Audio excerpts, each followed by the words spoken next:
So Kaldheim spoilers just keep getting released by the truckload, and this is the first of 2 videos that will be released detailing the spoilers we've seen over the weekend. So this video is for all of the cards that we saw on Saturday, and then there'll be another video coming out with all of the cards we saw on Sunday. In fact, more than likely by the time you're watching this, that video is probably done and out. So once that happens, I'll make sure to link it in this video so that you can jump to that one. But otherwise, let's just jump into it. Now we're gonna start with the commons, and first of all, we got 2 commons that we didn't get in English yet, so I'm gonna have to translate them. The first is Valley of Lights, and the other is Priestess of the Damned, or Priest of the Damned.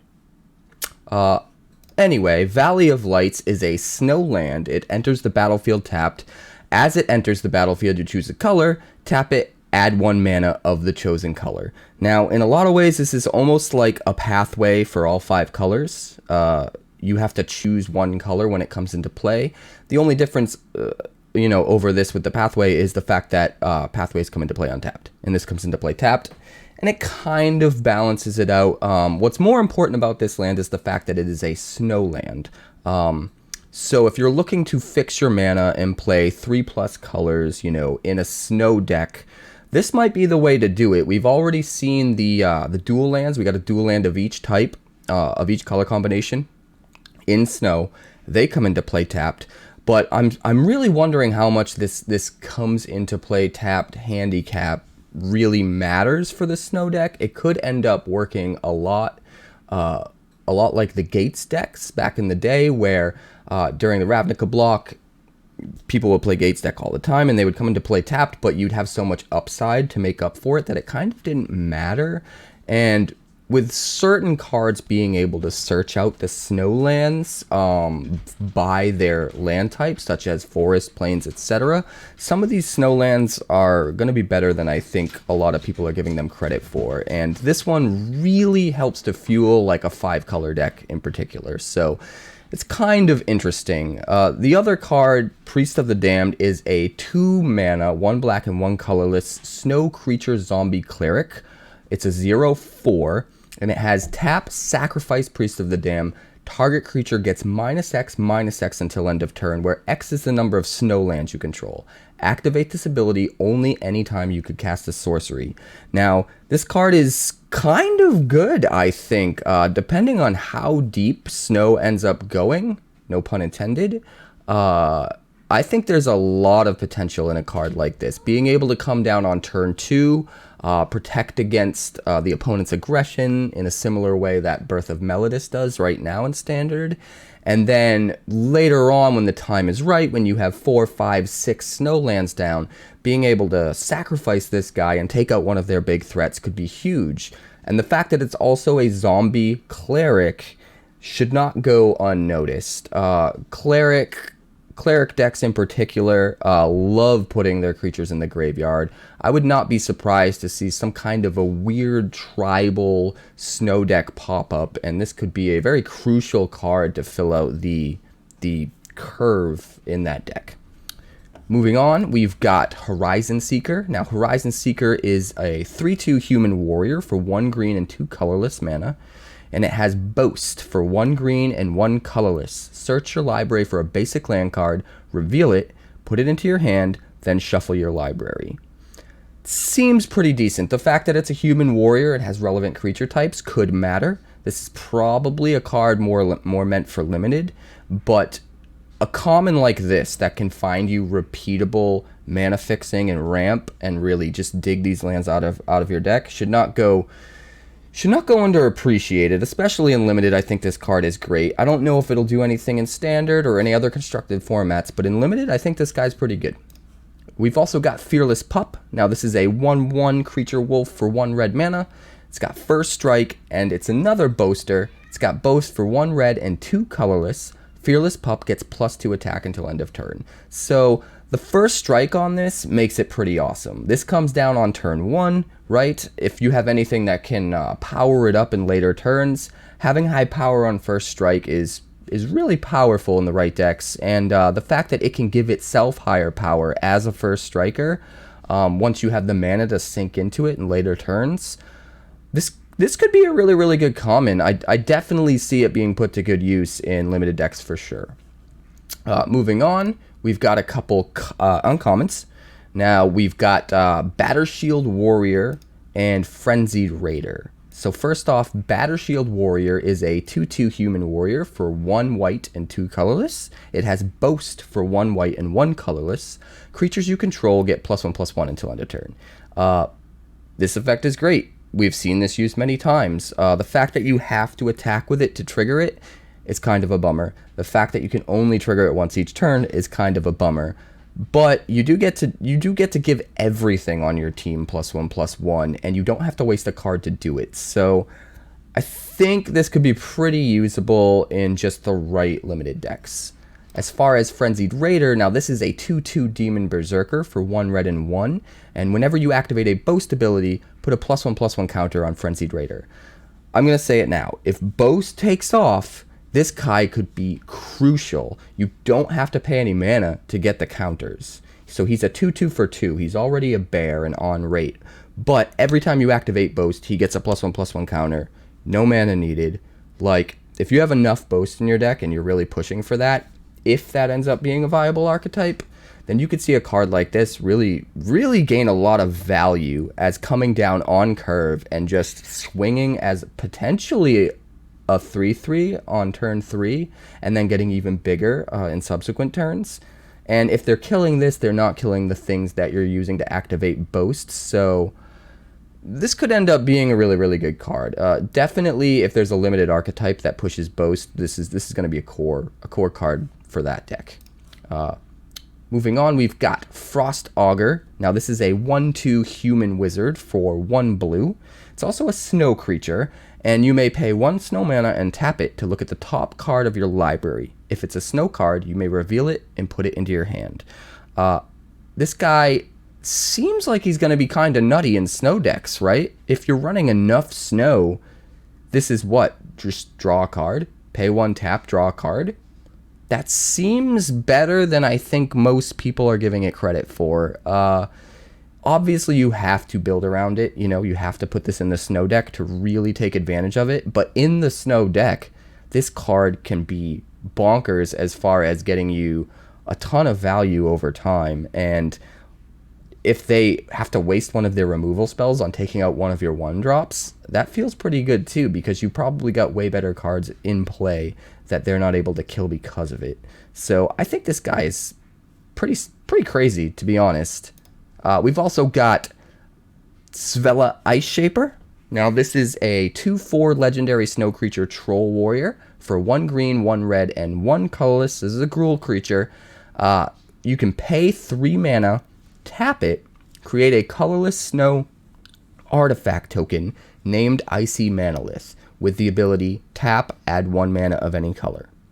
You can also pay a total of 8 mana, with 1 of that being green and 1 red. So 1 green, 1 red, 6 colorless. Tap it, look at the top 4 cards of your library. You may cast a spell from among them without paying its mana cost. Put the rest on the bottom of your library in a random order.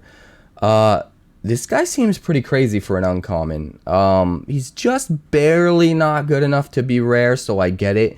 But he provides a ton of value for just 1 card. I mean, in limited, I think this is gonna be like really a chase uncommon to go for if you're trying to build the snow deck, right? 2/4 for 3 isn't bad anyway. You can block, and then you can activate these abilities. So like in the early game to mid game, you're making manaliths that are giving you fixing and ramping, and not only that, they're acting as snow permanents. So any cards in your deck that care about how many snow permanents you have, like, you're constantly creating more snow permanents here that are ramping you to play all of your other snow cards. It seems like it can get crazy as long as you have enough time to really set it up and to dump into this ability to actually keep making these. So you really just need to stall out, make enough of these Icy Manaliths, and if your deck is built around the snow concept well enough, you can really take advantage of it. And even even just the 8 mana ability, the ultimate ability that it has, kind of takes advantage of all of the mana lists you're building up over time. Because even if you don't have anything else to do with all of that mana, you can now use that mana to fuel this ability, look at the top 4, cast something, get a ton of value. Like, it really seems like if you're going Gruul Snow, like, this is the chase uncommon, this is the build around, and you really want to push Snow to its limit and get as many payoffs as you can to go with this guy. As far as standards concerned, or any other constructed format, it's really hard to gauge. This guy could come down on turn 3 and not do enough. His abilities might just be too mana intensive. At the same time, I wouldn't count out so much value packed into one card. So we'll have to see how that deck really shapes up. The last uncommon of the day is one that was spoiled by my boy Dev from the place. This was Strictly Better MTG. He spoiled Rootless U. Now, Rootless U is a 5/4 creature tree folk for 2 green and 3 colorless, so total converted mana cost of 5. When Rootless U dies, search your library for a creature card with power or toughness 6 or greater, reveal it, put it into your hand, and then shuffle your library. Now, I think this card is better than most people think. And Dev himself pointed out a couple of interesting facts about this card that work well with it. And if you want to go check out his video, make sure you check out his video, because he's got a lot to say about the U that's really, really cool. I'm not going to go into crazy detail, but I will say this. I think people are underappreciating this card because they see 5/4 for 5 that doesn't do anything the turn it comes into play. And traditionally, that doesn't seem like good enough. But the fact that it replaces itself when it dies, and it replaces itself with something you tutor up. So you put your opponent in a really, really awkward position where, like, if they don't take care of this card, you've got a 5/4 beater swinging at their face, or you've got the ability to completely shut down their aggro, right? But if they do deal with this card, you're just getting something better to play. You can grab a Vorinclex, you can grab a Dream Trawler, you can grab so many crucial creatures, and whichever one you need in the moment, because it's a tutor effect. So, like, granted it goes to your hand, but putting another card in your hand ain't nothing to scoff at. So even if you just slam this guy down, eat one of their removal spells, and then replace it with the creature you really want to be playing, like, that seems like a lot of value. So I think people are really underestimating this card, and I think you should pay attention. I think this card is going to do a lot. Moving on, we've got another card that hasn't been spoiled in English yet, so I'm going to have to translate it. Now, this is our first rare of the day. This is Frozen Blessing, I think. This is a 4 mana snow sorcery. Distribute X +1/+1 counters among any number of creatures you control, where X is the amount of snow mana spent to cast this spell. Then draw a card for each creature you control with power 4 or greater. It seems like it can be powerful. Again, needs to go in the snow deck. Like, it's all but unusable if you're not really pushing snow. But in the snow deck, getting to put a bunch of +1/+1 counters on creatures and distribute them, any way you choose, seems pretty good when you take into account the fact that those +1/+1 counters are going to buff your creatures before it checks how many creatures with power 4 or greater you have to draw off of. So the potential to draw a bunch of cards off this while also really fattening up your board state shouldn't be overlooked. I think in the right deck this could be powerful. Again, it's a lot of the cards in this set are very reliant on synergy, and this is one of them for sure, where the make it or break it power of this card is really going to rely on how well the rest of the snow cards in the set synergize with it. So we'll have to see what happens when the whole set is spoiled. Moving on, we've got Arnie Broken Brow.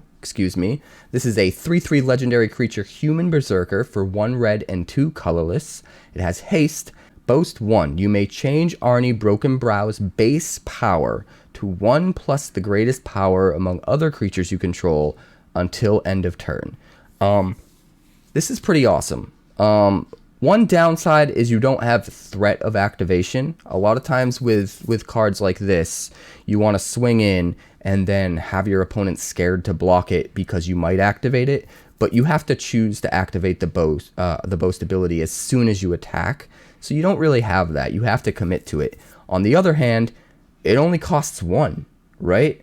So like you could drop a Lovestruck Beast and then next turn 4, have the 4 mana to drop this, swing, boast it, and all of a sudden it's swinging as a 6/6 on turn 4, and your Lovestruck Beast is probably swinging as a 5/5 as well.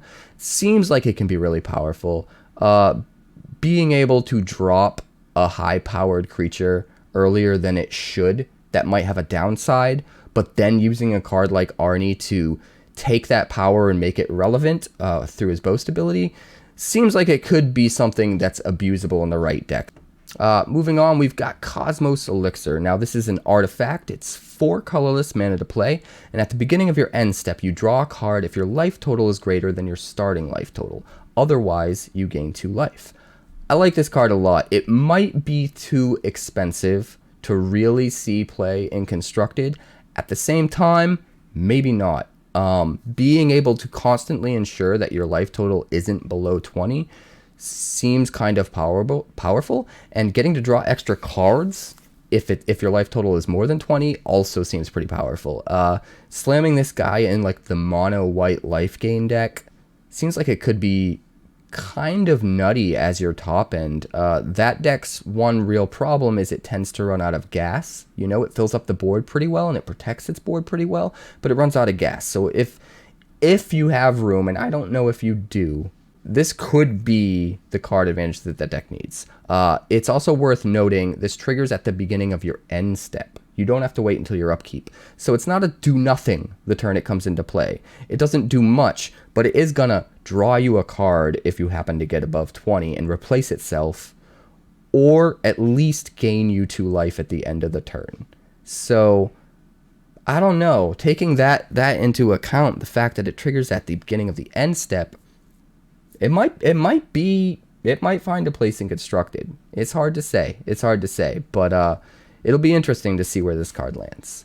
Moving on, we've got the Raven's Warning. Now, this is a saga. This is the Azorius saga. It's 1 blue, 1 white, and 1 colorless. Chapter 1 is create a 1/1 blue bird creature token with flying. You gain 2 life. Chapter 2 is whenever 1 or more creatures you control with flying deal combat damage to a player this turn, look at that player's hand and draw a card. Chapter 3 is you may put a card you own from outside the game on top of your library. Now, take a step back for a second. First of all, that Chapter 3 has been known to be the kind of ability that can be really broken in the right deck. But I don't necessarily think it is with this card. You have to wait 3 turns, well, 2.5 turns, from when you play this before you can find the card. Also, the card goes on the top of your library, so you don't get it into your hand immediately. You need some kind of extra interaction to force that card into your hand that turn in order to play it. So there's a lot of hoops to jump through just to get just the right card into your hand. So I think this card is only really going to see play in decks that can sort of abuse the first 2 chapters and then use the Chapter 3 as a nice plan B of like, oh no, my plan isn't working, let's go find an answer. I think that's probably the best way to use this. If you can make a Flying Matters deck where you're cramming the board with flyers the first couple turns, you play this on turn 3, make another flyer, turn 2 you're swinging in with all of your flyers, like you're trying to get there with your flyers. And if it's not working out, if they wipe the board, if they shatter the sky, page 3, Chapter 3 triggers on turn 5. So it's the perfect turn for recovering from a Shatter the Sky, which seems to be really, really interesting. I'm really going to have to see this card kind of actually play out to know what it can do.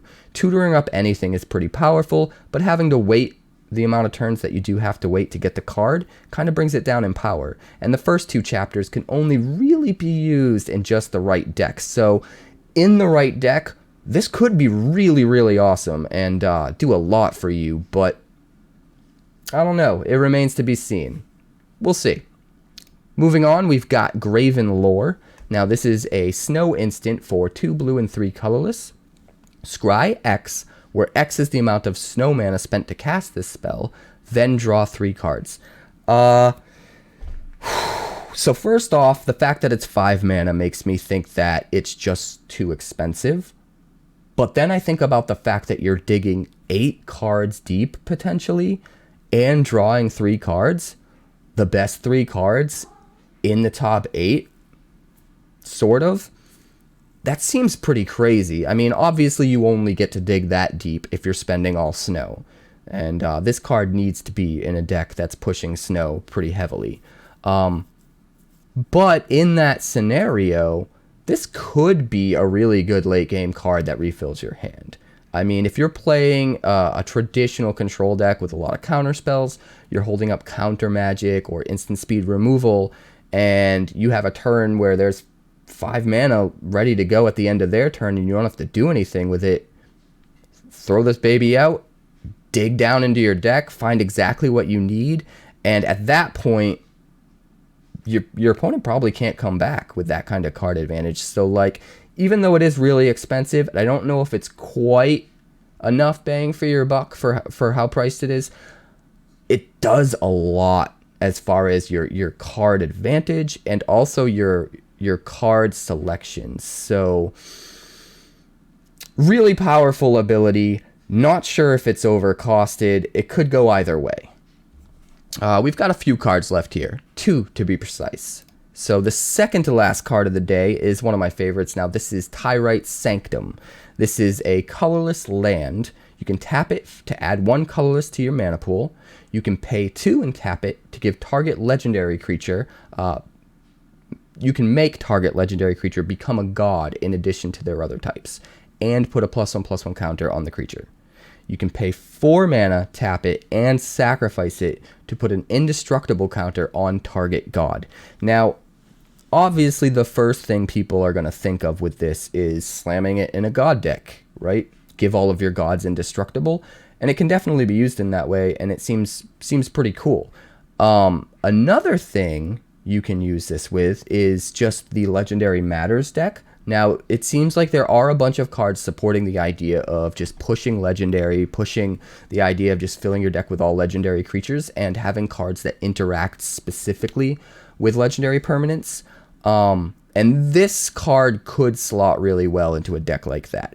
But the thing I'm most excited to use this card for is absolutely a deck centered around changelings. Now, everything I see keeps bringing me back to changelings. It just seems like there are so many different archetypes that can be supported by changelings. We have party, we have tribal themes, like, the list goes on. And a card like this, just kind of being slammed into a changeling deck and having that extra utility of just later in the game, just sacrifice it to make any of your changelings indestructible, because changelings are also gods because they're every creature type. Seems like a really cool ability just as extra gravy, you know what I mean? And also, this would be really, really cool in an Ozolith deck because the indestructible ability is a counter.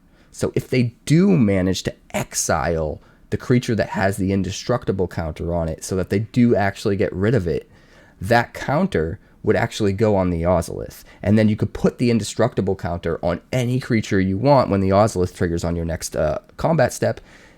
And now any creature you want is indestructible, and it just keeps moving, which means the only real relevant removal they can have is exile effects. And they can only exile so many things before they run out, and something's left being indestructible. So I think there's also a colorless sort of Ozolith, possibly using like Crystalline Giant sort of deck. This also works really well with Forsaken Monument because it taps for colorless. So with a Forsaken Monument down, it can tap for 2 colorless. There's a lot of interesting deck archetypes that I think can really make use of this card. and I'm excited. I'm excited to start brewing with it for sure. But the last card of the day is pretty damn powerful. Now this card is Immersed Predator. This is a 3/3 vampire dragon for 1 red, 1 black, and 2 colorless. It has flying, and whenever Immersed Predator becomes tapped, exile up to 1 target card from a graveyard and put a +1/+1 counter on Immersed Predator. Sacrifice another creature, and Immersed Predator gains indestructible until end of turn. Tap it. Holy shit. This card, again, I think is another one people are underestimating it. People do like this card. People are excited about this card. But I see this card and I say to myself, oh, Rakdos has a Dream Trawler. I mean, in some ways it's not as good as Dream Trawler, but in some ways it's better than Dream Trawler. Okay, so you've got your 3/3 flyer. First off, it's coming out on turn 4 rather than turn 6 like Dream Trawler does, right? Anytime it becomes tapped, whether it's attacking or not, you exile a card from any graveyard and put a +1/+1 counter on it. Sacrifice another creature, give it indestructible until end of turn, and tap it. So even if you're blocking with this, you sacrifice another creature to give it indestructible. You kill the thing you're blocking, this becomes tapped, and it gets a +1/+1 counter because it became tapped. And then you get to exile something from a graveyard. In a lot of ways, it's kind of the anti-Kroxa, right? Because you're removing cards from their graveyard to give this indestructible and make it bigger. And they can't kill it as long as you have other creatures to constantly sacrifice to it. And every time they try and every time you sack, it just gets bigger and bigger and bigger until they become super frustrated. It's also something that you can use with Kroxa really well, because you're sacrificing creatures, putting things in your graveyard that then you can use to escape Kroxa back to the field. There's just so many little synergies that this card has with other cards in Rakdos. I think it could be a real staple moving forward. It just does so much. It's so hard to get rid of. It grows into a game ender. It has evasion. You get to nuke your opponent's graveyard, and they can't kill it. Just seems nutty. But that's all of our cards for Saturday. I have another video on its way for Sunday. That should be out later today, or possibly already by the time that you're watching this. So once that does come out, I'll make sure to link it in this video, like I said in the beginning. Until next time, stay safe, stay healthy. Thanks so much for checking out my channel. We are pushing hard for that 1,000 subscriber mark, so please consider subscribing. Hit that button. There's a circle in the middle over there. Hit that, subscribe, tell all your friends to do it. Thank you. Also, give this video a like so more people can see it. If you'd like more PlayStation and console game coverage, we've got that down below. And if you'd like more Magic the Gathering coverage, there's more of that somewhere off over that way. Do all the things.